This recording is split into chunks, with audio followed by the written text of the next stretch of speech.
folks. I guess you probably wondered where I was last week. Last week, I had a pretty good bout of influenza, so I wasn't able to do my show. But heck, I'm back, and I definitely have a few things to say. First, what's going on with Syracuse? Of course, everybody knows what's going on with Syracuse, and thankfully, the Post Standard really got to the heart of the matter. A lot of it is the way they mishandled the transfer portal and the NIL deals. No wonder right now Syracuse basketball is playing like crap. And I mean, no wonder, heck, the Adrian Autry, I kind of wonder, is maybe on the verge of being fired. But I digress. You know, Syracuse basketball, they're definitely a mess right now, especially after last week's loss to Pittsburgh. Right now, they're 11 and 16, pretty much guaranteed of a losing regular season.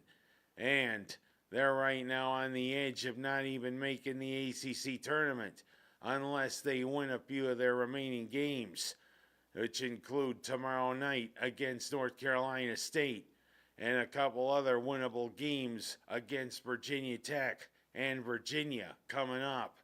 But you know what? Now, I mean, they gotta find ways to work on it. If it includes maybe canning Autry. But, well, I mean, Syracuse basketball, anatomy of a lost season.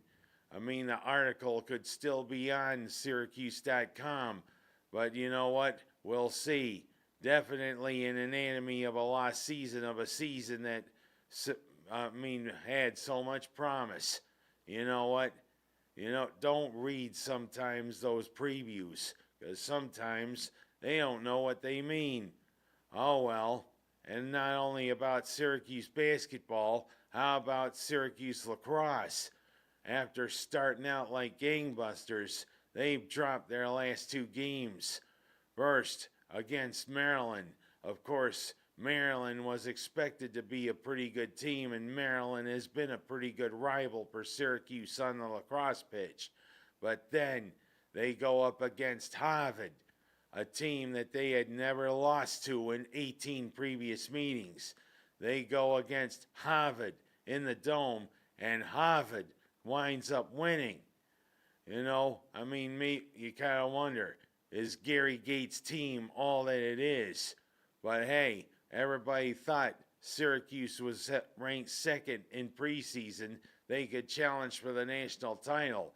Right now, they got to prove it, especially with some of the big guns coming up, like Johns Hopkins, like Notre Dame, and all the rest of them. Syracuse lacrosse has definitely got to get back onto the track. Because right now, they're on the schneid. And Syracuse athletics itself right now has got to get itself right back on track. Basketball notwithstanding, lacrosse, the season's still young, but they can find ways to get it back on track, like the On Track that used to run from downtown to Destiny USA, which doesn't run anymore. You got to get back on track, Syracuse lacrosse, Syracuse athletics as a whole. But we'll see. I'm going to talk about this thing to ban the tush push. Heck, Philadelphia and Buffalo were so successful running this thing, especially when it resulted a lot for first downs, especially for Josh Allen and for Jalen Hurts. You know what? I heard he can squat 600 pounds. And you know what? When you got that kind of strength to push yourself forward, boy, Jalen, that hurts. Oh, but I digress. You know what? A team is so successful at running it, other teams say, no, we don't want you to run it, we want to ban it. You know what? Hey, why don't you adopt it yourself and see how it is before deciding, hey, Buffalo, you can't use that play. Hey, Philadelphia, you can't use that play. get with the program, guys. Don't ban something because, hey, it works so well. And I mean, you start crying foul. You know what? If I cried foul, there'd be quite a few birds flying in here. But I digress. I mean, heck, leave the tush push alone. Of course, in the college, I guess there's a penalty for that called helping the runner. Pretty interesting. I'm going to go from talking about the possible banning of the tush push to all talking about Section 5 basketball. It's that time of year. The Section 5 tournament for both the boys and the girls is coming our way. And of course, looking locally, Waterloo is the second seed for both the boys and the girls. And what are they going to do? They're waiting for the winners of a couple of games. Of course, there's a possibility Pennies could be the opponent for both of them. But I looked at it. I think it's quite possible Pennies could be the opponent for, I think, the girls. As right now, the Pennies is favored in their game against Wayland Cohocton for the girls. And I mean, I think it's possible the Mustangs are going to be coming up to play the Tigers. But then there's also the boys. They're going to be playing the winner of Bath and Pennies. Bath looks like the better team in that one. So you know what? The cleanest boys team in the Finger Lakes or in Section 5 could be coming up to Waterloo. But of course, we'll see. And of course, Mynderse is but their seed is down there, so they're in playing games for the first round. I mean, for the girls, it looks like Hammondsport Bath combined team is going to be playing them. And also for the boys, it's Dansville who is going to be playing the Mynderse boys. But you know what? Hammondsport Bath separated by 8 miles by Route 54. I mean, a flat out 8 miles. I've traveled it. Heck, drag racers would probably salivate at the straightness of the road. Vroom.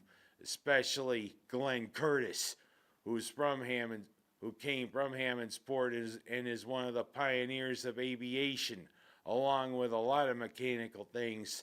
He'd probably salivate seeing what Route 54 could be. But I digress. You know, Mynderse is in those playing games, but I do want to call out Section 5. This whole thing of digital tickets. Hey, we're not going to accept paper money. So, hey, if you don't have a smartphone, you're shit out of luck. Especially when it comes to trying to gain admission to the game tonight. You know what? It's really discriminatory. Paper money, good currency, is just as good. You know what? There's a lot of people that probably want to go to the game tonight that aren't because of this policy. Same thing when Waterloo has their games. A lot of people probably want to go see Waterloo, but probably can't because of that policy. Section 5 memo. Not everybody has a smartphone, buddy. You know what? Allow paper money. Allow this. Because you know what? That's pretty much discriminatory that, hey, you're going to turn away people because they got paper money, regular currency. You know what? Total nonsense. Get with it, Section 5.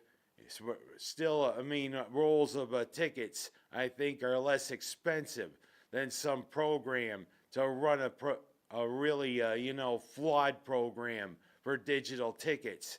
You know what? It's outrageous. It's ridiculous. Stop it.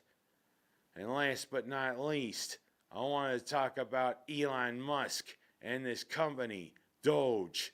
Supposedly he formed it to trim government waste. Well, you know what? There is a lot of wasteful spending in politics. We've known that for years and years. And the thing is, though, a lot of good people seem to be losing their jobs. And the thing is, Elon Musk, doesn't that sound like a fragrance? You know what? I mean, that's my thing on a little fanfare after smelling Elon Musk. You know what? He needs a better fragrance. And lastly, Emil Bobby III, who's become one of the higher ups in the Trump organization. He's the Deputy Attorney General. He came from Seneca Falls. His grandfather was a prominent doctor. His father, a prominent lawyer. But I mean, heck, you look at Emil Bobby. He's in his early 40s. And he looks like a thing out of the Night of the Living Dead. What is it you're eating? Or is it your age? Or is it the way Trump is? You know what? I look at you and I kind of wonder if you're going to be walking like a zombie out of court. You know what, Mr. Bove? I mean, good job getting to that position. You probably deserve it. But you know what? Eat something. I'm Ken Haas. That's my story this week and I'm sticking to it.